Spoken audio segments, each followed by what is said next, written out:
ನಮಸ್ತೆ ವೀಕ್ಷಕರೇ, ಶುಭೋದಯ. ಈ ಸಂಚಿಕೆ ಅತ್ಯಂತ ವಿಶೇಷ. ಯಾಕೆ ಅಂದ್ರೆ ಇನ್ನೇನು ಚಂದ್ರಗ್ರಹಣ ಸಂಭವಿಸಲಿದೆ ಅನ್ನುವಾಗ ನಮ್ಮ ಪ್ರಪಂಚದ ಮೇಲೆ, ದೇಶದ ಮೇಲೆ, ನಮ್ಮ ರಾಜ್ಯದ ಮೇಲೆ, ಹಾಗೆ ನಮ್ಮ ವೈಯಕ್ತಿಕವಾಗಿ ರಾಶಿಗಳ ಮೇಲೆ, ನಕ್ಷತ್ರಗಳ ಮೇಲೆ ಯಾವೆಲ್ಲ ರೀತಿಯ ಪ್ರಭಾವವನ್ನ ಈ ಗ್ರಹಣ ಬೀರುತ್ತೆ, ನಾವು ಯಾವೆಲ್ಲ ಮುಂಜಾಗ್ರತೆಯ ಕ್ರಮಗಳನ್ನ ತೆಗೆದುಕೊಳ್ಳಬೇಕು, ಏನೆಲ್ಲ ಪರಿಹಾರಗಳನ್ನ ಮಾಡಬೇಕು ಅನ್ನುವುದರ ಕುರಿತಾದ ವಿಶೇಷ ಸಂಚಿಕೆಯನ್ನ ನಿಮ್ಮ ಮುಂದೆ ಇಡ್ತಾ ಇದ್ದೇವೆ. ಎಂದಿನಂತೆ ಈ ಸಂಚಿಕೆಯಲ್ಲಿ ನಮಗೆ ಎಲ್ಲ ಮಾಹಿತಿಯನ್ನ ತಿಳಿಸಿಕೊಡ್ಲಿಕ್ಕೆ, ಪಂಚಾಂಗದ ವಿಚಾರಗಳನ್ನು ತಿಳಿಸಿಕೊಡ್ಲಿಕ್ಕೆ, ಜೊತೆಗೆ ದ್ವಾದಶ ರಾಶಿಗಳ ಫಲಾನುಫಲದಲ್ಲಿ ಗ್ರಹಣ ಯಾವ ರೀತಿಯ ಪ್ರಭಾವವನ್ನ ಉಂಟು ಮಾಡುತ್ತೆ ಅನ್ನೋದನ್ನ ತಿಳಿಸಿಕೊಡ್ಲಿಕ್ಕೆ ಖ್ಯಾತ ಜ್ಯೋತಿಷಿಗಳು, ಧಾರ್ಮಿಕ ಆಧ್ಯಾತ್ಮಿಕ ಚಿಂತಕರು, ವೇದ ಪಾರಂಗತರು ಶ್ರೀ ಆಚಾರ್ಯ ಗುರುಜಿಯವರು ನಮ್ಮೊಟ್ಟಿಗಿದ್ದಾರೆ. ಅವರ ಕಾರ್ಯಕ್ರಮಕ್ಕೆ ಸ್ವಾಗತಿಸೋಣ. ಗುರುಗಳೇ ನಮಸ್ತೆ, ಕಾರ್ಯಕ್ರಮಕ್ಕೆ ಸ್ವಾಗತ. ನಮಸ್ತೆ. ಅಸ್ಮದ್ ಗುರುಭ್ಯೋ ನಮಃ. ಅಖಂಡ ಮಂಡಲಾಕಾರಂ ವ್ಯಾಪ್ತಂ ಯೇನ ಚರಾಚರಂ ತತ್ಪದಂ ದರ್ಶಿತಂ ಯೇನ ತಸ್ಮೈ ಶ್ರೀ ಗುರವೇ ನಮಃ. ಆಪದಾಂ ಅಪಹರ್ತಾರಂ ಧಾತಾರಂ ಸರ್ವಸಂಪದಾಂ ಲೋಕಾಭಿರಾಮಂ ಶ್ರೀರಾಮಂ ಭೂಯೋರ್ಭೂಯೋ ನಮಾಮ್ಯಹಂ. ಮನೋಜವನ್ ಮಾರುತತುಲ್ಯ ವೇಗಂ ಜಿತೇಂದ್ರಿಯಂ ಬುದ್ಧಿಮತಾನ್ ವರಿಷ್ಠಂ ವಾತಾತ್ಮಜಂ ವಾನರಯೋತು ಮುಖ್ಯಂ ಶ್ರೀರಾಮಧೂತಂ ಶಿರಸಾ ನಮಃ. ಜೈ ಶ್ರೀಮನ್ನಾರಾಯಣ. ವೀಕ್ಷಕರೇ, ಪ್ರತಿ ದಿನದಂತೆ ಈ ದಿನವೂ ಕೂಡ ಮೊದಲನೇದಾಗಿ ಪಂಚಾಂಗದ ವಿಚಾರಗಳು ಈ ದಿನ ಹೇಗಿದೆ ತಿಳಿದುಕೊಳ್ಳೋಣ. ಗುರುಗಳೇ, ತಿಥಿರ್ವಿಷ್ಣುಸ್ತಥಾವಾರೋ ನಕ್ಷತ್ರಂ ವಿಷ್ಣುರೇವ ಚ ಯೋಗಶ್ಚ ಕರಣಂ ಚೈವ ಸರ್ವಂ ವಿಷ್ಣುಮಯಂ ಜಗತ್ತು. ತಿಥಿವಾರ, ನಕ್ಷತ್ರ, ಯೋಗ ಮತ್ತೆ ಕರಣಗಳನ್ನು ನಾವು ಪಂಚಾಂಗಗಳು ಅಂತ ಹೇಳ್ತೇವೆ. ಈ ದಿನದ ಪಂಚಾಂಗವನ್ನು ನೋಡೋಣ. ಈ ದಿನ ವಿಶ್ವವಸುನಾಮ ಸಂವತ್ಸರ, ದಕ್ಷಿಣಾಗಿನ ವರ್ಷ ಋತು, ಭಾದ್ರಪದ ಮಾಸ. ಭಾದ್ರಪದ ಮಾಸದ ಶುಕ್ಲ ಪಕ್ಷ, ಶುಕ್ಲ ಪೌರ್ಣಮಿ ತಿಥಿ ಈ ದಿನ ಇರುವಂತದ್ದು. ಇನ್ನ ಶತಭಿಷ ನಕ್ಷತ್ರ, ಸುಕರ್ಮ ಯೋಗ, ವಿಷ್ಟೀಕರಣವನ್ನ ಈ ಪಂಚಾಂಗಗಳಲ್ಲಿ ತಿಳ್ಕೊಳ್ಬಹುದು. ಇನ್ನು ರಾಹುಕಾಲ ಮತ್ತೆ ಯಮಗಂಡ ಕಾಲಗಳು. ಈ ದಿನ ರಾಹುಕಾಲ ಮಧ್ಯಾಹ್ನ 4:54 6:26 ರಾಹುಕಾಲವನ್ನು ನೋಡಬಹುದು. ಇನ್ನು ಯಮಗಂಡ ಕಾಲ ಮಧ್ಯಾಹ್ನ 12:18 1:50 ಈ ದಿನ ಯಮಗಂಡ ಕಾಲವನ್ನು ಕೂಡ ನಾವು ತಿಳ್ಕೊಳ್ಬಹುದು. ಇದು ಗುಳಿಕ ಕಾಲ ಮಧ್ಯಾಹ್ನ 3:22 4:54 ಗುಳಿಕ ಕಾಲವನ್ನು ಕೂಡ ನಾವು ತಿಳ್ಕೊಳ್ಬಹುದಾಗಿದೆ. ಇನ್ನು ಬ್ರಾಹ್ಮಿ ಮುಹೂರ್ತ 4:35 5:22 ಈ ದಿನ ಬ್ರಾಹ್ಮಿ ಮುಹೂರ್ತ ಇರುವುದು. ಇನ್ನು ಸೂರ್ಯೋದಯ ಬೆಳಿಗ್ಗೆ 6:09 ಸೂರ್ಯೋದಯವಾದರೆ ಸಂಜೆ ಸೂರ್ಯಾಸ್ತಮ 6:26 ಈ ದಿನ ಸೂರ್ಯ ಅಸ್ತಮವಾಗುವುದನ್ನು ಕೂಡ ನಾವು ನೋಡಬಹುದಾಗಿದೆ. ವೀಕ್ಷಕರೇ, ಈ ದಿನದ ಪಂಚಾಂಗದ ವಿಚಾರಗಳನ್ನ ತಿಳಿದುಕೊಂಡಿದ್ದೇವೆ. ಇನ್ನು ದ್ವಾದಶ ರಾಶಿಗಳ ಫಲಾನುಫಲಗಳಿಗೆ ಹೋಗೋಕ್ಕಿಂತ ಮುಂಚೆ ಈ ದಿನ ವಿಶೇಷವಾಗಿ ಚಂದ್ರಗ್ರಹಣದ ಬಗ್ಗೆ ಮಾತನಾಡ್ತಿದ್ದೇವೆ. ತಮ್ಮೆಲ್ಲರಿಗೂ ಗೊತ್ತಿರುವ ಹಾಗೆ ರಾಹುಗ್ರಸ್ತ ಚಂದ್ರಗ್ರಹಣ, ಬ್ಲಡ್ ಮೂನ್ ಅಂತೆಲ್ಲ ಇದನ್ನ ಕರಿತೀವಿ. ಹಾಗಾದ್ರೆ ಈ ಚಂದ್ರಗ್ರಹಣ ಸಂಭವಿಸುವಂತಹ ಕಾಲ ಏನು, ಈ ಚಂದ್ರಗ್ರಹಣ ಸಂಭವಿಸೋದ್ರಿಂದ ಏನೆಲ್ಲ ಪರಿಣಾಮಗಳು ಉಂಟಾಗುತ್ತೆ, ಮುಖ್ಯವಾಗಿ ಮೂಲಭೂತವಾದಂತಹ ಗ್ರಹಣ ಅಂದ್ರೆ ಏನು ಅಂತ ಮೊದಲನೇದಾಗಿ ಗುರುಗಳಿಂದ ಕೇಳಿ ತಿಳಿದುಕೊಳ್ಳೋಣ. ಗುರುಗಳೇ, ಚಂದ್ರಗ್ರಹಣದ ವಿಚಾರವಾಗಿ ಸಾಕಷ್ಟು ಜನ ಭಯ ಪಡ್ತಾರೆ, ಸಾಕಷ್ಟು ಜನ ಗ್ರಹಣದ ಆಚರಣೆಗಳನ್ನು ಮಾಡ್ತಾರೆ. ಏನಿದು ಚಂದ್ರಗ್ರಹಣ, ಯಾವಾಗ ಸಂಭವಿಸಲಿದೆ? ನೋಡಿ, ದಿನ ಚಂದ್ರನನ್ನ ನೆನೆಯುವುದು ತುಂಬಾ ವಿಶೇಷವಾಗಿರುತ್ತೆ. ಆತ್ರೇಯ ಸಾಯಿಮಹೆ ರೋಹಿಣಿ ಶಾಗಿರಿಮಹೆ ತನ್ನಶ್ಚಂದ್ರ ಪ್ರಚೋದಯ. ಚಂದ್ರನಿಗೆ ಗ್ರಹಣ ಆಗುವಂಥದ್ದು. ಸಾಮಾನ್ಯವಾಗಿ ನಮ್ಮ ಹಿಂದೂ ಸಂಪ್ರದಾಯದಲ್ಲಿ ನಾವೆಲ್ಲ ರೀತಿಯ ಹಬ್ಬ ಹರಿದಿನಗಳನ್ನು ಆಚರಣೆ ಮಾಡ್ಕೊಂಡು ಬರ್ತಾ ಇರ್ತೀವಿ. ಅದೇ ರೀತಿ ಗ್ರಹಣದ ವಿಚಾರನೂ ಕೂಡ ಅಷ್ಟೇ ನಿಯಮ ನಿಷ್ಠೆ, ಶ್ರದ್ಧಾ ಭಕ್ತಿಯಿಂದ ನಮ್ಮ ಸಂಪ್ರದಾಯದಲ್ಲಿ ನಮ್ಮೆಲ್ಲ ಒಂದು ಜನಗಳು ಒಂದು ವಿಶೇಷವಾಗಿ ಈ ಒಂದು ಗ್ರಹಣದ ಆಚರಣೆಯನ್ನ ಮಾಡ್ಕೊಳ್ತಾ ಬರ್ತಾರೆ. ಈ ದಿನ ನಾವು ನೋಡ್ಬೋದು ಕೇತುಗ್ರಸ್ತ ಸಂಪೂರ್ಣ ಚಂದ್ರಗ್ರಹಣ ಅಂತ. ಸಾಮಾನ್ಯವಾಗಿ ಸೂರ್ಯಗ್ರಹಣವನ್ನು ಕೂಡ ನಾವು ನೋಡ್ತಾ ಇರ್ತೀವಿ, ಚಂದ್ರಗ್ರಹಣಗಳು ಆಗ್ತಾ ಇರುತ್ತೆ. ಕೆಲವೊಂದು ಗ್ರಹಣಗಳು ಯಾವಾಗ ನಮ್ಮ ದೇಶಕ್ಕೆ ಗೋಚರ ಆಗೋದಿಲ್ಲ ಆವಾಗ ಗ್ರಹಣಾಚರಣೆ ಇಲ್ಲ ಅಂತ. ಈಗ ನೋಡಿ, ನಮಗೆ ಗ್ರಹಣಾಚರಣೆ ಇಲ್ಲ ಅಂತ ಹೇಳಿ ನಾವು ಗ್ರಹಣ ಆಗಿಲ್ಲ ಅಂತ ಅನ್ಕೊಳ್ಬಾರ್ದು. ಈ ವರ್ಷ ಈ ಸರಿ ಬಂದಿರುವಂಥದ್ದು ಈ ವರ್ಷದ ಕಡೆಯ ಒಂದು ಚಂದ್ರಗ್ರಹಣ ಅಂತ ಕರಿತೇವೆ. ಈ ಚಂದ್ರಗ್ರಹಣ ನಮ್ಮ ಒಂದು ಭಾರತದಲ್ಲಾಗಲಿ ನಮ್ಮ ಸುತ್ತಮುತ್ತಲಿನ ದೇಶದಲ್ಲಿ ಗೋಚಾರ ಆಗೋದ್ರಿಂದ ಈ ಗ್ರಹಣಾಚರಣೆ ತುಂಬಾ ವಿಶೇಷವಾಗಿರುತ್ತೆ ಅಂತ ಹೇಳಿ. ಈ ಗ್ರಹಣಾಚರಣೆ ಭಾರತದಲ್ಲಿ ಸಂಪೂರ್ಣವಾಗಿದೆಯಾ ಗುರುಗಳೇ? ಹೌದು ನೋಡಿ, ಅದಕ್ಕೋಸ್ಕರನೇ ಇವತ್ತು ಜ್ಯೋತಿಷ ಶಾಸ್ತ್ರದ ಪ್ರಕಾರ ಎಲ್ಲರೂ ಕೂಡ ಈಗ ಸಾಮಾನ್ಯವಾಗಿ ನಮ್ಗೆ ಎಲ್ಲ ಕಡೆ ತಿಳಿಸ್ತಾ ಇದ್ದಾರೆ, ಇದು ಚಂದ್ರಗ್ರಹಣ ಆಗ್ತಾ ಇದೆ, ಇದಕ್ಕೆ ತಕ್ಕಂತಹ ಪರಿಹಾರಗಳು ಮಾಡ್ಕೊಳ್ಳಿ, ಈ ರಾಶಿಗಳಿಗೆ ಒಳ್ಳಿತಿದೆ, ಈ ರಾಶಿಗಳಿಗೆ ಮಿಶ್ರ ಫಲ ಇದೆ, ಈ ರಾಶಿಗಳಿಗೆ ಅನಾನುಕೂಲಗಳಿದೆ, ಅಶುಭ ಫಲಗಳಿದೆ ಎಲ್ಲವನ್ನು ಕೂಡ ತಿಳಿಸ್ಕೊಡ್ತಾ ಬರ್ತಿದ್ದಾರೆ. ಯಾಕಂದ್ರೆ ಚಂದ್ರಗ್ರಹಣ, ಚಂದ್ರ ಅನ್ನುವಂಥದ್ದು ನಮ್ಮ ಜ್ಯೋತಿಷ್ಯ ಶಾಸ್ತ್ರದಲ್ಲಿ ತುಂಬಾ ಬಹು ಮುಖ್ಯವಾಗಿರುವಂತಹ ಗ್ರಹ ಅಂತ. ಯಾಕಂದ್ರೆ ಚಂದ್ರನನ್ನ ಮನಸ್ಕಾರಕ ಅಂತ ಹೇಳ್ತೀವಿ. ಒಂದು ಸ್ತ್ರೀಗೆ ಹೋಲಿಸಿದೀವಿ, ತಾಯಿಯನ್ನು ನೋಡ್ತೀವಿ ನಾವು. ಮನಸ್ಸು ಮನುಷ್ಯನಿಗೆ ಚಂಚಲಾವಸ್ಥೆಯಲ್ಲಿ ಬಂದ್ರೆ ಯಾವುದೇ ಕೆಲಸ ಕಾರ್ಯಗಳು ಆಗಲ್ಲ ಅಂತ. ಹಾಗಾಗಿ ತುಂಬಾ ವಿಶೇಷವಾಗಿರುವಂತಹ ಸಮಯಕ್ಕೆ ನಾವೆಲ್ಲರೂ ಕೂಡ ಸಾಕ್ಷಿ ಆಗ್ತಾ ಇದೀವಿ. ಇದು ಈ ರಾಹುಗ್ರಸ್ತ ಚಂದ್ರಗ್ರಹಣ ಸಂಪೂರ್ಣ ಚಂದ್ರಗ್ರಹಣ ಅಂತ ಹೇಳ್ತಾ ಇದ್ದಾರೆ. ಇನ್ನು ಜ್ಯೋತಿಷ್ಯ ಶಾಸ್ತ್ರದಲ್ಲಿ ಚಂದ್ರಗ್ರಹಣಕ್ಕೆ ತುಂಬಾ ಮಹತ್ವ ಇದೆ ಅಂತ ಹೇಳುವಂಥದ್ದು. ಯಾಕಂದ್ರೆ ಈ ಗ್ರಹಣ ಅನ್ನುವಂಥದ್ದು ಮಹತ್ವಪೂರ್ಣವಾಗಿರುವಂಥದ್ದು. ಆದ್ರೆ ಈ ಒಂದು ಚಂದ್ರಗ್ರಹಣ ಸಂಪೂರ್ಣವಾಗಿ ಕೆಂಪಾಗಿರ್ತಾನೆ ಅಂತ ಹೇಳ್ತಾರೆ ನೋಡಿ. ಈಗ ಏನ್ ಹೇಳ್ತಾರೆ, ಬ್ಲಡ್ ಮೂನ್ ಅಂತ ಹೇಳುವಂಥದ್ದು, ರೆಡ್ ಮೂನ್ ಅಂತ ಹೇಳ್ತಾರೆ. ನಾವೆಲ್ಲರೂ ಸಾಮಾನ್ಯವಾಗಿ ಕೇಳಿರ್ತೀವಿ. ಆದ್ರೆ ನಾವು ಇನ್ನೂ ತುಂಬಾ ವಿಶೇಷವಾಗಿ ತಿಳ್ಕೊಳ್ಬೇಕಾಗುತ್ತೆ. ನಾವು ಆಚರಣೆ ಮಾಡೋದು ಅಷ್ಟೇ ಅಲ್ಲ, ಯಾಕೆ ಆಚರಣೆ ಮಾಡಬೇಕು, ನಮ್ಮ ಹಿರಿಯರು ಹಿಂದಿನವರು ಯಾಕೆ ಇದೆಲ್ಲ ನಂಬ್ತಾ ಇದ್ರು, ಇದರಿಂದ ಏನೆಲ್ಲ ಪ್ರಕೃತಿ ವಿಕೋಪಗಳಾಗುತ್ತೆ ಅಥವಾ ಮಾನವನ ಮೇಲೆ ಏನೆಲ್ಲ ಪರಿಣಾಮಗಳು ಬೀಳುವಂತ ಆಗುತ್ತೆ, ಇದೆಲ್ಲ ನಾವು ಅದು ನೋಡ್ಬೇಕು. ಈಗ ನೋಡಿ, ನಾನು ಇವತ್ತು ನಿಮಗೆ ಸಾಮಾನ್ಯವಾಗಿ ಎಲ್ಲರೂ ಹೇಳ್ತಾರೆ ಗ್ರಹಣ ಇದೆ, ಈ ಅದು ಆಚರಣೆ ಮಾಡಿ, ಇವರಿಗೆ ಅನಾನುಕೂಲ ಇದೆ ಅಂತ ಹೇಳ್ತಾರೆ. ಆದ್ರೆ ಯಾಕೆ ಇದೆಲ್ಲ ಬರುತ್ತೆ ಅಂತ ತಿಳ್ಕೊಳ್ಬೇಕು. ನಾವು ಒಂದು ಗ್ರಹಣದ ವಿಚಾರ ಅಂತ ಬಂದಾಗ ಆ ಗ್ರಹಣ ಯಾವ ಸಮಯದಲ್ಲಿ ಆಗ್ತಾ ಇದೆ, ಆ ಸಮಯದಲ್ಲಿ ಯಾವ ಗ್ರಹಗಳು ಯಾವ ಸ್ಥಾನದಲ್ಲಿ ಸ್ಥಿರವಾಗಿದ್ದಾರೆ, ಗ್ರಹಚಾರ ಫಲ ಏನಿದೆ, ಆ ಗ್ರಹಚಾರ ಫಲದಿಂದ ಆಗುವಂತಹ ಪ್ರಕೃತಿ ವಿಕೋಪಗಳಾಗ್ಲಿ ಅಥವಾ ಜನರ ಮೇಲೆ ಬರುವಂತಹ ಪರಿಣಾಮಗಳಾಗ್ಲಿ ಎಲ್ಲವನ್ನು ಕೂಡ ಅವಶ್ಯಕವಾಗಿ ನೀವು ಈ ಸಂಚಿಕೆಯಲ್ಲಿ ತಿಳ್ಕೊಳ್ಬೇಕಾಗುತ್ತೆ. ನಿಜ. ಇನ್ನು ಈ ಗ್ರಹಣ ಯಾವತ್ತು ಸಂಭವಿಸಲಿದೆ, ಅದರ ಸಮಯ ಏನು ಗುರುಗಳೇ? ನೋಡಿ, ಇದು ನಾವು ತಿಳ್ಕೊಳ್ಬೇಕು. ನಾವು ರಾಶಿಗಳಲ್ಲಿ 12 ರಾಶಿಗಳು ಯಾವ ರೀತಿ ನೋಡ್ತೀವಿ. ಒಂದು ರಾಶಿ ಕುಂಡಲಿಯಲ್ಲಿ ನಾವು ದ್ವಾದಶ ಭಾವ ಅಂತ ಹೇಳ್ತೀವಿ. ಅದರಲ್ಲಿ ಕುಂಭ ರಾಶಿಯಲ್ಲಿ ಆಗ್ತಿರುವಂಥದ್ದು, ಕುಂಭ ಲಗ್ನ ಅಲ್ಲ, ಕುಂಭ ರಾಶಿಯಲ್ಲಿ ರಾಹುಗ್ರಸ್ತ ಚಂದ್ರಗ್ರಹಣ ಆಗ್ತಾ ಇದೆ. ಒಂದೇ ಸರಳ ರೇಖೆಯಲ್ಲಿ ರಾಹು ಮತ್ತೆ ಚಂದ್ರರು ನಾವು ನೋಡ್ತೀವಿ. ರಾಹುಗ್ರಸ್ತನು ರಾಹುವಿನಿಂದ ಚಂದ್ರನ ಮೇಲೆ ಆಗುವಂತಹ ಗ್ರಹಣ ವಿಚಾರ ಇದೆ, ಎಲ್ಲಿ ಕುಂಭ ರಾಶಿಯಲ್ಲಿ ಆಗ್ತಾ ಇದೆ ಅಂತ ತಿಳ್ಕೊಳ್ಬೇಕು. ಇನ್ನು ನಮ್ಮ ದೇಶದಲ್ಲಿ ಇದು ಗೋಚಾರ, ಅಂದ್ರೆ ಇದು ಗೋಚಾರ ಆಗೋದ್ರಿಂದ ಕೆಲವೊಂದು ನೋಡಿ, ನಾನು ಹೇಳಿದೆ ನಾನು ಅವಾಗಲೇ, ಯಾಕಂದ್ರೆ ಗ್ರಹಣ ಆದ್ರೂ ಕೂಡ ನಮ್ಮಲ್ಲಿ ಗೋಚಾರ ಆಗ್ತಾ ಇಲ್ಲ ಅಂತಂದ್ರೆ ಅದು ಆಚರಣೆ ಇಲ್ಲ ಅಂತ. ಇದು ಭಾರತ ದೇಶದಲ್ಲಾಗ್ಲಿ ನಮ್ಮ ಯುರೋಪ್ ಒಂದು ಖಂಡಗಳಲ್ಲಿ ವಿಶೇಷವಾಗಿ ಗೋಚಾರ ಆಗೋದ್ರಿಂದ ನಾವು ಆಚರಣೆ ಮಾಡಲೇಬೇಕಾಗುತ್ತೆ. ಇನ್ನು ಇದು ಗೋಚಾರದಲ್ಲಿ ಏನ್ ಹೇಳ್ತಾರೆ, ಸಾಮಾನ್ಯವಾಗಿ 9:53 ನಮ್ಮ ದೇಶದಲ್ಲಿ ಗ್ರಹಣ ಆರಂಭ ಅಂತ ಹೇಳ್ತಾ ಇದ್ದಾರೆ. ಆದ್ರೆ ನೋಡಿ, ಅವಶ್ಯಕವಾಗಿ ತಿಳ್ಕೊಳ್ಬೇಕು, ನಾವು ಕರ್ನಾಟಕದವರು. ಏಕೆಂದ್ರೆ ನಾವೀಗ ನೋಡಿ, ಸೂರ್ಯೋದಯ ನಮ್ಗೆ ಇಲ್ಲಿ ಆಗೋ ಸಮಯಕ್ಕೂ ಬೇರೆ ಕಡೆ ಆಗೋ ಸಮಯಕ್ಕೂ ಯುರೋಪಲ್ಲಿ ಆಗೋದಕ್ಕೂ ಎಷ್ಟೋ ಸಮಯ ಒಂದು ಏನಾಗುತ್ತೆ ಅಂತರಗಳಿರುತ್ತೆ. ಅದನ್ನು ಅವಶ್ಯಕವಾಗಿ ತಿಳ್ಕೊಳ್ಬೇಕು. ಯಾಕಂದ್ರೆ ಒಂದು ಶಾಸ್ತ್ರ ರೀತಿಯ ಪಂಚಾಂಗದ ರೀತಿಯ ನೋಡಿದಾಗ ಸೂರ್ಯ ಉದಯಕ್ಕೆ ದಿನನಿತ್ಯವೂ ಕೂಡ ಸಮಯ ಬದಲಾವಣೆ ಆಗ್ತಾ ಇರುತ್ತೆ. ನಿತ್ಯವೂ ಕೂಡ ನಾವು ತಿಳಿಸ್ಕೊಡ್ತಾ ಬರ್ತಾ ಇದೀವಿ, ಸೂರ್ಯೋದಯ ಸೂರ್ಯಾಸ್ತಮ. ಹಾಗೆ ಇಲ್ಲಿ ಗ್ರಹಣ ಕೂಡ ನಮ್ಮ ಕರ್ನಾಟಕದಲ್ಲಿ ಆಗಲಿ, ನಾವು ಒಂದು ಗೋಚಾರ ಫಲವನ್ನು ನೋಡಿದಾಗ ನಾವೀಗ ನಮ್ಮ ಬೆಂಗಳೂರಿಗೆ ಹಾಕೊಂಡಿರ್ತೀವಿ. ಈಗ ನಮ್ಮ ಬೆಂಗಳೂರು ನಮ್ಮ ಕರ್ನಾಟಕದ ಬಂದಾಗ ಇದು ಈ ದಿನ ಯಾವತ್ತು, ಅದು ಸೆಪ್ಟೆಂಬರ್ 7ನೇ ತಾರೀಕು ಭಾನುವಾರ, ಇದು ರಾತ್ರಿ ಪ್ರಾರಂಭ ಆಗುವಂಥದ್ದು.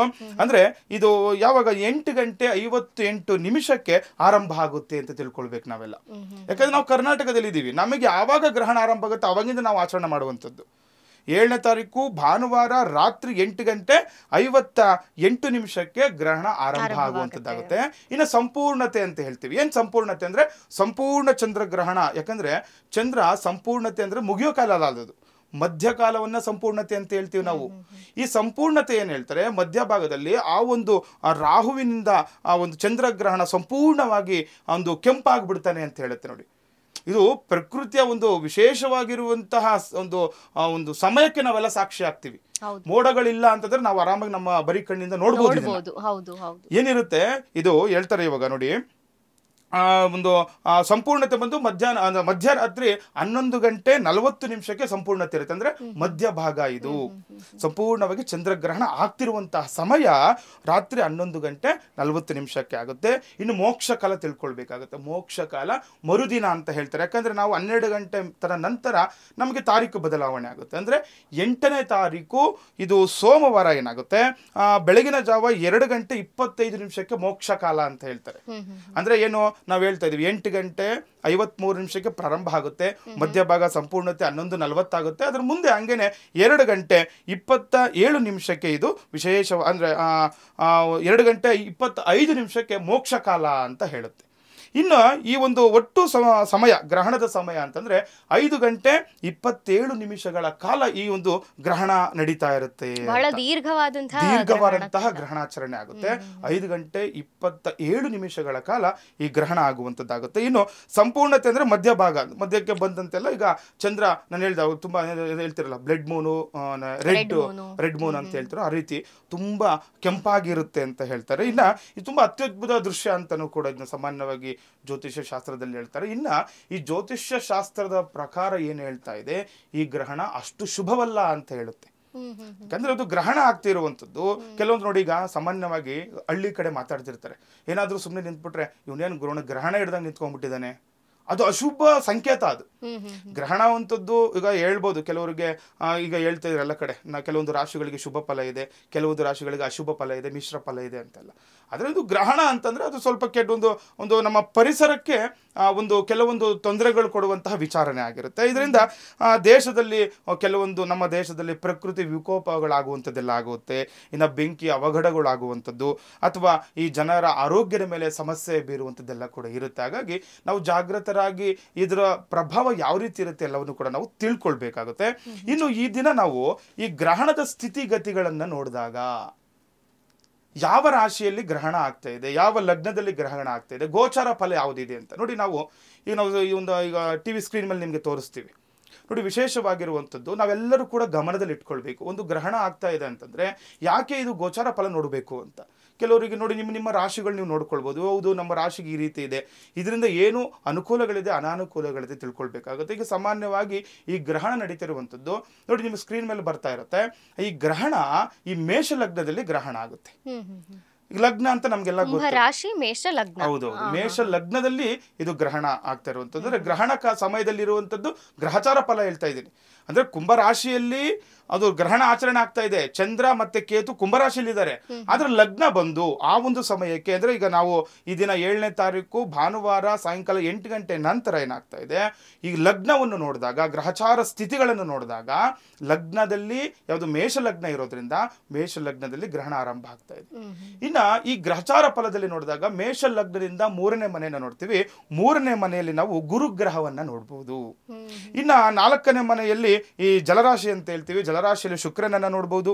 ಇನ್ನು 5ನೇ ಮನೆ ಒಂದು ಸಿಂಹ ರಾಶಿಯಲ್ಲಿ ಅಗ್ನಿತತ್ವ, ನಾವು ಈ ರಾಶಿಯಲ್ಲಿ ರವಿ ಕೇತು ಬುಧ ಸಂಯೋಗವನ್ನು ನೋಡಬಹುದು. ಲಗ್ನದಿಂದ 5ನೇ ಮನೆಯಲ್ಲಿ ರವಿ ಮತ್ತೆ ಕೇತು ಮತ್ತೆ ಬುಧನ ಒಂದು ಸಂಯೋಗ ಕೂಡ ಇದೆ. ಇನ್ನು 6ನೇ ಮನೆ, 6ನೇ ಸ್ಥಾನ ಅಂತ ಹೇಳ್ತೀವಿ, 6ನೇ ಮನೆ ಭೂತತ್ವ ರಾಶಿ. ಇದರಲ್ಲಿ ಕನ್ಯಾ ರಾಶಿಯಲ್ಲಿ ಕುಜ ಇರೋದ್ರಿಂದ 6ನೇ ಮನೆಯಲ್ಲಿ ಕುಜ ಗ್ರಹ ಕೂಡ ಸ್ಥಿರವಾಗಿರುವಂಥದ್ದಾಗುತ್ತೆ. ಇನ್ನು ಕುಂಭರಾಶಿಯಲ್ಲಿ ಚಂದ್ರ ಮತ್ತೆ ರಾಹುವಿನ ಒಂದು ಸಂಕ್ರಮಣ ನಡೀತಾ ಇದೆ. ರಾಹು ಮತ್ತೆ ಚಂದ್ರವರ ಒಂದು ಗ್ರಹಣ ನಡೀತಾ ಇರುವಂಥದ್ದು. ಇನ್ನು ಮೀನ ರಾಶಿಯಲ್ಲಿ ಶನಿ ವಕ್ರಿಯಾಗಿದ್ದಾನೆ ಅಂತ ಹೇಳ್ತೀವಿ. ಒಂದು ಗ್ರಹಚಾರ ಫಲ ಇರುವಂಥದ್ದು. ಇದು ರಾಶಿಯಲ್ಲಿ ಗ್ರಹಚಾರ ಫಲವನ್ನು ನೋಡಿಕೊಂಡಾಗ ಇನ್ನು ಈ ಕುಂಡಲಿ ವಿಚಾರದಲ್ಲಿ ನಾವು ನೋಡ್ತಾ ಇದ್ದೀವಿ. ಯಾಕಂದ್ರೆ ಯಾವ ಗ್ರಹ ಸ್ಥಿತಿಗಳನ್ನು ನೋಡಿ ನಾವು ಕೆಲವೊಂದು ಪರಿಣಾಮಗಳನ್ನು ನಾವು ನೋಡ್ಕೊಳ್ಬೇಕಾಗುತ್ತೆ. ಹಾಗಾಗಿ ಈ ದಿನ ಈ ಒಂದು ಗ್ರಹಚಾರ ಫಲ ನೀವು ಸ್ಕ್ರೀನ್ ಮೇಲೆ ನೋಡ್ಬೋದು. ಯಾಕಂದ್ರೆ ಸಾಮಾನ್ಯವಾಗಿ ಅದು ನೋಡಿದ್ರೇನೆ ನಿಮಗೆ ಅರ್ಥ ಆಗುತ್ತೆ.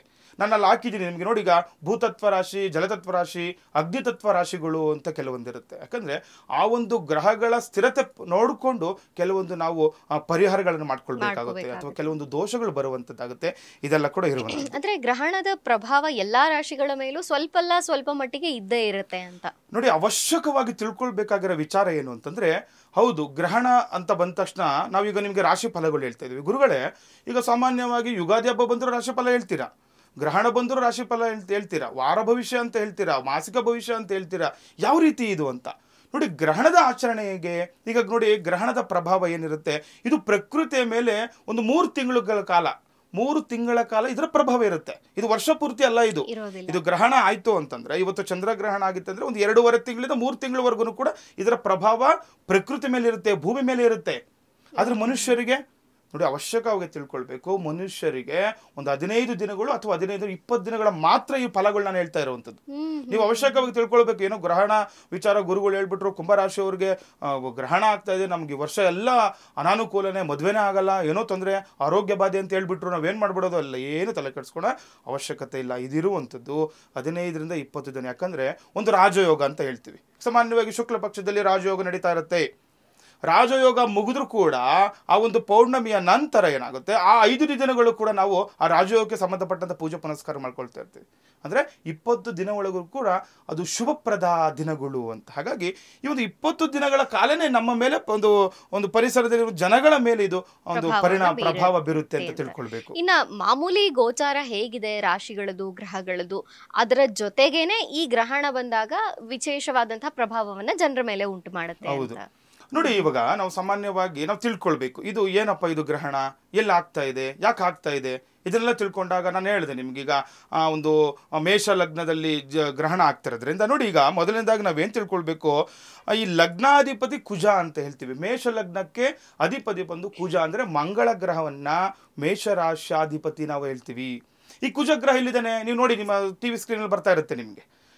6ನೇ ಮನೆಯಲ್ಲಿ ಕುಜ ಇರುವಂಥದ್ದು ದುಸ್ಥಾನ ಅಂತ ಹೇಳ್ತೀವಿ ನಾವು. ನಿಮಗೆಲ್ಲ ಸಾಮಾನ್ಯವಾಗಿ ತಿಳ್ಕೊಳ್ಬೇಕು, 6ನೇ ಮನೆ ಅನ್ನುವಂಥದ್ದು ರೋಗಸ್ಥಾನ ಅಂತಲೂ ಕೂಡ ಹೇಳ್ತಾರೆ, ದುಸ್ಥಾನ ಅಂತ ಹೇಳ್ತಾರೆ. ಅಂದರೆ ಅದು ಒಳ್ಳೇದಲ್ಲ ಅಂತ ತಿಳ್ಕೊಳ್ಳುವಂಥದ್ದು. ಈಗ ಸಾಮಾನ್ಯವಾಗಿ ಎಲ್ಲರೂ ಕೂಡ ನೋಡಿ, ನೋಡಿದ್ರೇ ಗೊತ್ತಾಗ್ಬಿಡುತ್ತೆ, ಇದೆಲ್ಲ ಜಾತಕ ಫಲದಲ್ಲಿ ಪಂಚಾಂಗ ಫಲದಲ್ಲಿ ಇರುವಂಥದ್ದು. ಈಗ ಸುಮ್ಮನೆ ಏನೋ ಇಲ್ಲ ಗುರುಗಳು ಅದೇನೋ ಹೇಳಿದ್ರು, ಅವ್ರೇನೋ ತೊಂದರೆ ಇದೆ ಪರಿಹಾರ ಮಾಡ್ಕೊಳ್ಳಿ ಅಂತ ಹೇಳ್ತಿದ್ರೆ ಅದಲ್ಲ.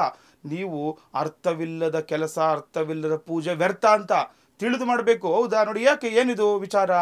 ಈಗ ಮೇಷರಾಶಿಯಲ್ಲಿ ಮೇಷ ಲಗ್ನದಲ್ಲಿ ಈ ಒಂದು ಗ್ರಹಣ ಆಗ್ತಾ ಇದ್ರೆ ಮೇಷರಾಶಿಯಿಂದ 6ನೇ ಮನೆ ನೋಡಿದಾಗ ನಾವು 6ನೇ ಮನೆ ದುಸ್ಥಾನ ಅಂತ ಹೇಳ್ತೀವಿ.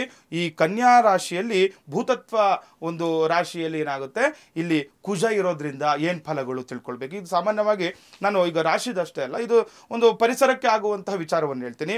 ಈ 6ನೇ ಮನೆಯಲ್ಲಿ ದುಸ್ಥಾನದಲ್ಲಿ ಭೂತತ್ವ ರಾಶಿಯಲ್ಲಿ ಕನ್ಯಾ ರಾಶಿಯಲ್ಲಿ ಕುಜ ಇರೋದ್ರಿಂದ ಅದರ ಜೊತೆ ಶನಿ ದೃಷ್ಟಿ ಕೂಡ ಇದೆ. ಯಾಕಂದ್ರೆ ಶನಿ ವಕ್ರ ಶನಿ ಈ 7ನೇ ಮನೆ ದೃಷ್ಟಿ ಮಾಡ್ತಾ ಇದ್ದಾನೆ. ಯಾರಿಗೆ, ಕುಜನಿಗೆ ದೃಷ್ಟಿ ಇರೋದ್ರಿಂದ ಏನಾಗುತ್ತೆ, ಇದರಿಂದ ಭೂಮಿಗೆ ಮತ್ತೆ ಈ ಜಲಕ್ಕೆ ಸಂಬಂಧಪಟ್ಟಂಥದ್ದು. ಯಾಕಂದ್ರೆ ನೋಡಿ, ನಾನು ಹೇಳ್ತಾ ಇದ್ದೀನಿ ನಿಮಗೆ, ಜಲತತ್ವ ರಾಶಿ ಯಾವುದು, ಈ ಕನ್ಯಾ ರಾಶಿಯಲ್ಲಿ ಭೂತತ್ವ ರಾಶಿಯಲ್ಲಿ ಕುಜ ಇರುವಂಥದ್ದು.